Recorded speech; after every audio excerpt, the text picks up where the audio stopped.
Hey everyone, and welcome to the Wednesdays with Watson podcast. Today's podcast is sponsored by award-winning educator and author of Live Generosity, Anthony Shannon. We will put his information in the show notes. We are grateful for his contribution to the Wednesdays with Watson podcast. Now, to today's show. Today I'm excited to introduce our returning guest. Returning to the podcast for a check-in is my memory keeper, sister, friend, partner in crime, Crissy Loughridge. Welcome back to the show, Crissy. Thank you for doing this. Thank you for having me again. You are quite the popular guest around here, these parts. And so as we are doing the check-in episodes, you were on the season premiere of season 2 of PTSD, Jesus and You, a episode called Shattering Safety. And so we are checking in with everyone. And so I really do appreciate your coming onto the podcast today. So without further ado, we will get right started because I know that you are a woman of few words. And so the first question I would love to ask you is, so you, as I mentioned, and so for those of you who have not heard Crissy's episode, we will not give you any spoilers, but she is season 1, episode 1 called Shattering Safety. And she tells her story of her own journey with PTSD. And so Crissy, the first question I'd love to ask you is, how was it like for you to share your story on the podcast? And I asked that question with a little bit of a trepidation because you are incredibly private. We laugh all the time. You have a word budget. So I know that it wasn't easy. But I'm curious, after you told your story publicly for the first time, there might have been a handful of people that knew that story before then. Did anything percolate in your own mind after the interview and in the days and in the months since? Immediately after it went live, the realization that it was out there did hit home. It became real, and that was a little unnerving when you're here recording behind a microphone and nobody's here. It feels like, it's safe, a little, yeah, right. Yeah, so you just kind of feel like it's all good, it's no problem, and then all of a sudden it's out there and everybody can see it. But I will say that since then I've noticed a sense of peace, a sense of relief, and a sense of I really hope that my story helped somebody and it's worth it. And so there's no regrets and there's no sense of, oh my gosh, what have I done? But there was that moment of, oh, golly, everybody can hear this. So yeah, there was that moment. Oh boy, do I know that moment, because the whole first half of the first season, I got behind the microphone and told stories like that. And on Tuesday nights before it would go live, I would just panic. And then as soon as it went live, I absolutely did panic. And so I totally get you on that, my friend, because that whole first half of the first season, I'm behind the microphone by myself. So without spoilers to your story, because if listeners have not heard it, I definitely want them to go back and listen. But in that episode, you talked a lot about shame. You went so far as to share your struggles and fight thoughts that what happened to you that night, that in some part you deserved it. Can you share with us how you're doing with that now? I still struggle with that. And I think that the good thing that has come from it is that I realized that it wasn't just that night, that this is a pervasive problem. This is a wrong thought that is everywhere in my life. And so I am learning to go to the Lord and try to deal with that. There's shame in everything, and there's just the feeling of I deserve. Every time something bad happens, it's okay, well, yeah, Lord, you did exactly what I deserved, instead of recognizing that God loves me and wants good for me. And yes, bad things happen in this world, but that is not his goal, is to find my sin and smite me with big lightning bolts from the sky. It's a wrong thought. And I do think that that's part of my personality, and it's highlighted from that experience. But it's something I needed to deal with. And this helped me realize that it was a lot bigger than just a one event problem. Yeah, and I got quite a bit of communication from people over that because they were like, oh, I thought that was just me that felt that way. And so, Crissy, I've gotten a little preachy on the podcast. And so I'll just say to listeners and to you out there, and it actually made me think too, but we just want to remember, as you mentioned, that God is for us. And shame says, I am the mistake, not I made the mistake. But you brought something up really interesting that I think is important for us to talk about, because you said, well, maybe it's my personality type. And I do think that plays a lot into it. And I think listeners need to understand that when you hear stories on this podcast, you're going to resonate with some people. You're not going to resonate with other people. But we are made in the image of God. Genesis 1:26 tells us that we're all very different. But I love this idea of really trying to work through trauma based on our personality type. And so, as everybody that has ever listened to my podcast knows, I'm a big fan of the Enneagram. And so I was curious, what is your number? My top number is 6. Your top number is 6. And I used to wonder when we went to movie theaters and stuff like that, why you would walk in and look for every exit sign and every fire drill thingamabob. Do you always plan for the worst case scenario? I do. I'm always thinking, I'm always looking for pitfalls in business, in life, in everything. I can't help but think of what could go wrong, what are the positives, what are the negatives, and then make a decision. So nothing is like a split-second decision for me. I have to tell you, and gosh, we've been friends for 14 years now, that trait has served me well. Your worst case scenario trait has served me well. It took me a while to figure out why you looked for exit signs and all the things, but going back to that night that you talk about on episode 1 and the fact that you feel such shame, do you feel like a failure because you didn't plan for that scenario? Yes. I think that is it. All of it goes to that failure thing for me, is God expected me to have thought through that scenario and not come out the way it did. And so anytime that I make a mistake, it's a failure. It's you didn't think this all the way through.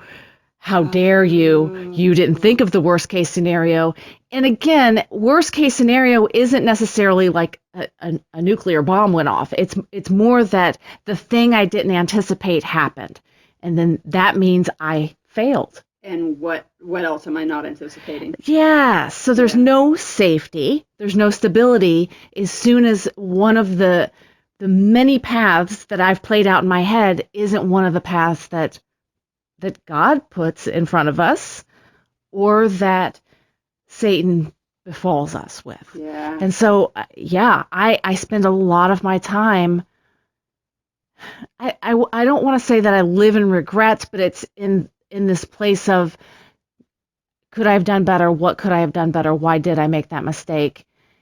Somewhat then capping it off and putting it behind me, but on major things like what happened those years ago, it's harder for me to put a cap on it and put it in the past and say I'll learn from it, because it still affects me. I can't remember, what's the core, they call it the core fear of the Enneagram 6? It is losing the personal support and stability. And so the stability is what was rocked that night. Another time it was rocked is when I had a thyroid cancer. Mm-hmm. It was a surprise. It was not one of the expected outcomes of the tests that they ran. And so those things both have caused different issues for me, because you rock my stability or my support, and I have a very hard time recovering. Yeah, so speaking of that, so we're talking about safety and support, safety and stability. And one of my friends, Marlena, who is on another episode of Remaking Marley, taught me this definition of PTSD, and that at some point your safety or your stability has been compromised, and it certainly was that night for you. But that stability part has been highlighted by an extreme loss for you and for us. And listeners, I'm just going to tell you in advance, if we cry, we're sorry. But you have lost a major voice in your life that was a stable voice from, right, does this couch look good here, to should I take this job? How has that loss been highlighted by your need, really all of our needs, but we're talking about your need for safety and stability? For me, it's been very hard in the day-to-day, as you said, the day-to-day questions, and I liken it to a pendulum. Anytime I would swing one way or the other, I had this steady voice, and in some ways, I felt like having a twin that I could talk to, and would always kind of bring me back to middle, to center, and an incredible voice of wisdom, and just someone, loves the Lord, and I could trust that on any given day I was going to get wise advice. Not perfect, and I'm not saying that, that type of thing, but just good, obviously, wisdom. And so missing that has left a gaping hole, I think, for all of us. However, there is the sense of, okay, was I filling a God-shaped hole with someone else? And I dearly love my mother. However, we all do, right, by the way. Yeah. That's a spot that God can and should fill for me.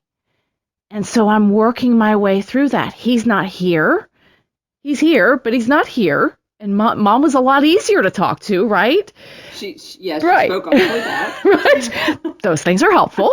Yeah, you can hear. We appreciate that. It's a little harder to ask God if this is a good paint color. Yeah, or the couch should be there. Or the couch should be there. Yeah. However, I know that my relationship with the Lord needs to deepen and strengthen, and I've learned to go and find, because I am a 6 and I do make decisions by committee. It's really textbook 6. Textbook picture of Crissy.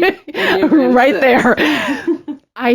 I have found other relationships. Obviously, I come to you, Amy, but I've tried. I don't do well on the paint colors and stuff. I'm sorry. But I've tried to ask other people and try to expand my very small world of friends and ask questions, and the Lord has provided. And so I think that while it's been horrible, I do recognize that the Lord has provided, and He's growing in me too.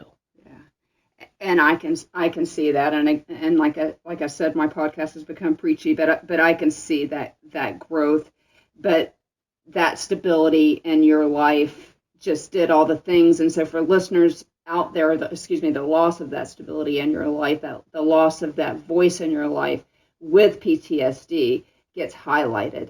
And so for those of you out there listening who are suffering loss, and we all have really, we use this example with you, Crissy, because you're sitting right here in front of me, but we have just all experienced a global trauma, a global pandemic where we lost something. Everybody lost something. I don't care how rich you are or how many family members you are, all of us were affected. And so, and I, by the way, lost that voice in my life too. And it absolutely, and we're going to talk about this in a few minutes, partially, again, because I could always go to her and she would calm me down. And she, I don't even know if she knew what PTSD was, but she knew how to point me back to the Lord, because she would always say, but then there's the Lord. Speaking of that, though, there's something that I struggle with, but I wanted to ask you about in this context of the Lord and the fact that He is safe and that He is stable. The Bible says He is the same yesterday, today, and forever. But we both love C.S. Lewis. We both love Chronicles of Narnia.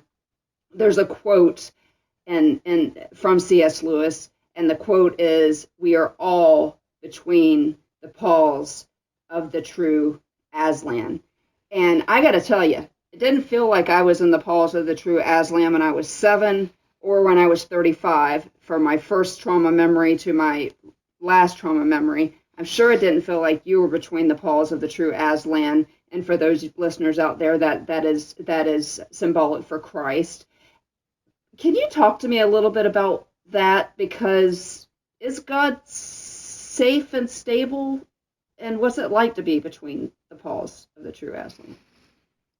I think that if this world were perfect, obviously, yeah, we'd be between the paws of the one true Aslan, and there would be no danger, and we would all be good, and we would have no trauma and all of those things. But because that is not the case, it does not stop who God is. He's still good.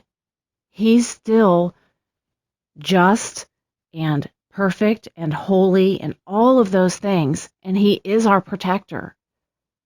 But bad things are happening. They do happen. They have happened. They will happen. And from my very logical brain, it is hard to put both together. Is both God is good, and I've actually heard the quote, he's not safe but good. Yes. And that it bumps up against me for a little bit. But yeah, it does. But it's true. It's true. I mean, he never promised us, John, I think chapter 16 says, in this world you will have trouble. And so he's not safe, but he's good. He's good. I think, gosh, I don't want this to be a spoiler, but this is from a book when a character was really struggling with God being there in a childhood trauma versus he's good, and what do I do with that? The quote is, "Can I accept a more complex truth?" And the complex truth is both. We need to give credit to that. That is Becky Wade. Let It Be Me. And it is just really a powerful give us that quote again. The character, could he accept a more complex truth? Wow. That God is both good and it goes on. There's more to it, but that complex truth is the part that really sticks with me. It resonates deep within me of he is, you can't just put God in this one little spot. He's outside of time, he's outside of space, he's outside of our finite minds, and it's a more complex truth, but it doesn't change who God is. And I think that's where I have to stay is, yes, I'm struggling and I struggle with the Lord all the time, but I come back to he hasn't changed. I know what I believe. Doesn't mean I don't struggle throughout everything, but I have to come home to that. And I hope that people under the sound of both of our voices are hearing that. Like you told your story of trauma. We just talked about a huge loss that you're going through. And you even earlier said, you know what, I have to remember that God is God and that safety and stability is not God. And we use it as an idol in some ways. And so everyone listening to this, your safety and your stability has been and maybe still is being compromised. And I have ceased to try to talk on this podcast about how there is hope outside of the star of the story. If you listen to my podcast, you know that I say that Jesus is the star of my story. Crissy, you have said on this podcast many times, Jesus is the star of your story. And so thank you because that was a difficult question. I wasn't quite sure how you were going to answer it, but the fact of the matter is that God is still good, no matter what. And I want to let that breathe for a second, because I used to hate, and I still do, this phrase, God is good all the time, God is good. And I thought I hated it because it was cliche, but I think I hate it because back to that complexity. Can I believe in the complex truth of the gospel, right?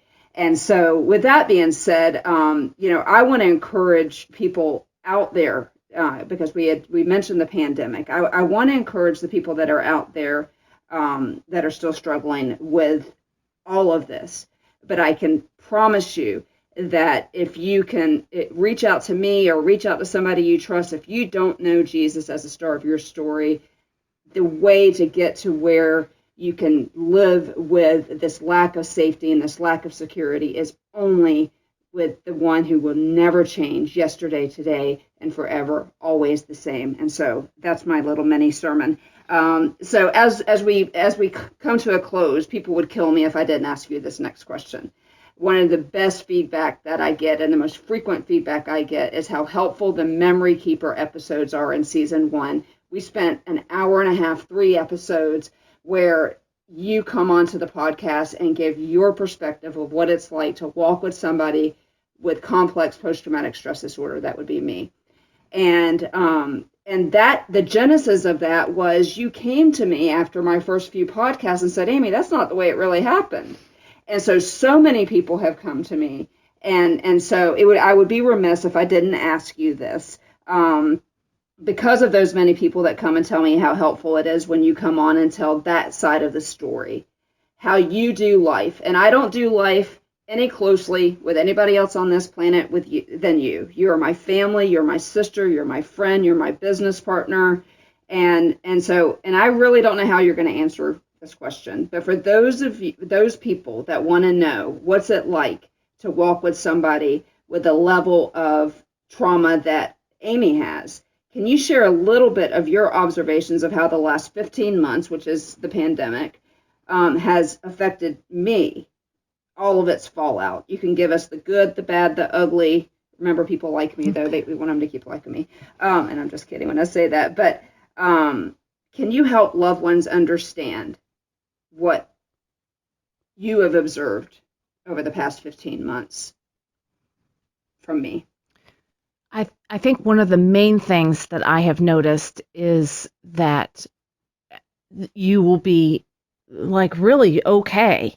And talking to me, and in real time, we will talk and struggle through our fears and everything, and I'll feel like we're in a good place of communicating and feeling like, yeah, we're both struggling, but we're good, and that kind of even keel. And then all of a sudden, from out of nowhere, the next day, I can just look at you and see that you're just not okay. And there's no warning, there's no catalyst that I can see. Doesn't mean that there isn't one internally, but I'm not seeing anything that would say we're walking toward a landmine. I don't see anything coming our way, and you'll just bang, be struggling. And so figuring that out instead of fighting it. So my initial reaction is usually, we were just fine. I don't understand what happened. We remember we said we're fine, everything's good, we're good. Where did we change? Because nothing will have changed from an outside influence perspective. So the house didn't fall down, or there wasn't a fire, although there was a fire recently. There's no major catalyst. Let's tell that story really quickly, because that's a great example of the fire. Tell that story. Okay, so you were driving home from running errands, and literally there was a fire maybe half a mile from our house, 2 streets over, and these are all well-known streets to all of us. This wasn't a back road. This should have been easy peasy. Amy came up on it and could not find her way home. Called me, couldn't catch her breath. Or is everyone okay? There's a fire. And for once, I immediately recognized you were in a PTSD moment. It wasn't even a flashback. It was just there was no talking you off. So I had to immediately go to, you're safe. I'm safe. I can see that there's no fire near us. We are all safe. I need you to find your way home. And immediately you were still in the swirling, so I had to very carefully walk you back to the street corners you needed to go to get you home. And even go so far as to say to you, you aren't going to make it home if we can't get you to calm down just a bit. And I know calm down is the wrong words, but I couldn't find another way to say it. I don't think you said I did. I did say you're going to we've got to find a way to calm things down for you, or you're not going to be able to find your way home. So I need you to just go back out to US 19 and find your way, and keep talking to me on the phone. Talk to me. Okay, you're on our street. Turn into our driveway. And I hung up at that point, and then I went and go look at where the fire was in case we needed. I needed to make a worst case scenario plan. In my defense, it was a pretty bad fire. It was a bad fire. Yes. It was a bad fire. But it was interesting to see a moment like that and the flip of the switch where you weren't even yourself. It was like a flashback in that sense. There was no reasoning. You were just not there. So trying to get you off of that, it was like a full-blown panic attack, but you weren't actually exhibiting those symptoms. Yeah, and so for listeners, those of you listening, and that's a great example, because now typically that would have thrown me into a PTSD, I don't even know what we call it, episode, because my family in my mind was on the other side of this huge smoke plume, and that's all I needed to know was that everybody was okay. But because of the pandemic, I find as a PTSD patient that I'm always operating at about 70% because particularly early on in the pandemic when everything was changing and nobody knew anything and wear a mask, don't wear a mask, get a vaccine, don't get a vaccine, stay home, we're all going to die, we're not going to die, all of that uncertainty for those of us who have PTSD and maybe even more specifically complex PTSD, it's constantly running in the background. And so those times that you explain where I'll be fine and I won't be fine, I'll do something stupid like look at my bank account or look at my credit card statements, or something at work will completely fall apart that we thought was going to happen or something. And so anything during this time period for me, and again, I'm speaking to, you just spoke to loved ones of PTSD patients, I'm speaking to my tribe, of which, Crissy, you are part of, is that this whole thing has been one compromising of everybody's safety and everybody's stability. And so as we end the podcast, Crissy, I'm wondering, is there anything else that you would have to say? I'm so grateful that you came on as a check-in for that first episode, but I believe that the addition and the understanding of some of these things is really important in a check-in. And so thank you for coming. Is there anything else that you would like to add? I can't think of anything else, but I do appreciate you letting me come back on and share where I am now. Well, it is a pleasure to have you on, and people love it when you're on and you're, as we call it, your soothing voice. And so, as always, I would love to thank you for your time and for spending it with us today. I always tell you guys that time is something that we're not making more of. So I'd like to thank once more Anthony Shannon for his sponsorship of the podcast. Please check out his info in the show notes. Speaking of sponsorship, our efforts here, which includes funding for pro bono counseling, we have released our limited You Are merchandise, and you can find that on my website, amywatsonauthor.com/store. We'll also put that in the show notes. But as we close out Mental Health Awareness Month, it is my prayer that some of you have been helped by our intense focus on mental health. If you head over to my Instagram account, also in show notes, you will see that we have spent every day in the month of May giving mental wellness tips. That's been really good for me to actually do. We will be back here in 2 weeks, but before we are, as we're playing out the podcast, I would love to just read for you what I call the PTSD prayer out of the Passion version. And so as Phil Baker's song plays us out of the podcast, I'd love to read you Psalm 91 from the Passion, Safe and Secure. When you abide under the shadow of Shaddai, you are hidden in the strength of God Most High. He's the hope that holds me and the stronghold to shelter me, the only God for me and my great confidence. He will rescue from every hidden trap of the enemy, and he will protect you from false accusation and deadly curse. His massive arms are wrapped around you, protecting you. You can run under the covering of his majesty and hide. His arms of faithfulness are a shield keeping you from harm. You will never worry about an attack of demonic forces at night, nor have a spirit of darkness coming against you. Don't fear a thing, whether by day or by night. Demonic danger will not trouble you, nor will the powers of evil be launched against you. Even in a time of disaster, With thousands and thousands being killed, you will remain unscathed and unharmed. You will be a specter as the wicked perish in judgment, for they will be paid back for what they have done.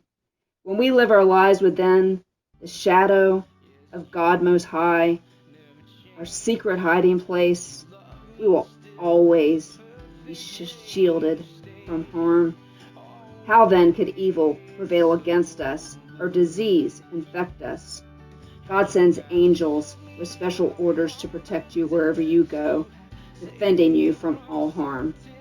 If you walk into a trap, they will be there for you and keep you from stumbling. You will even walk unharmed among the fiercest powers of darkness, trampling every one of them beneath your feet. For here is what the Lord has spoken to me. Because you have loved me, delighted in me, and have been loyal to my name, I will greatly protect you. I will answer your cry for help every time you pray, and you will feel my presence in the time of trouble. I will deliver you and bring you honor. I will satisfy you with a full life and with all that I do for you will enjoy the fullness of my salvation. Guys, I hope you will lean into the promises and the truth of what has been spoken here today and in the truth of Psalm 91. And until 2 weeks from now, when we come back to the Healing Zone, remember, you are seen, known, loved, heard, and valued.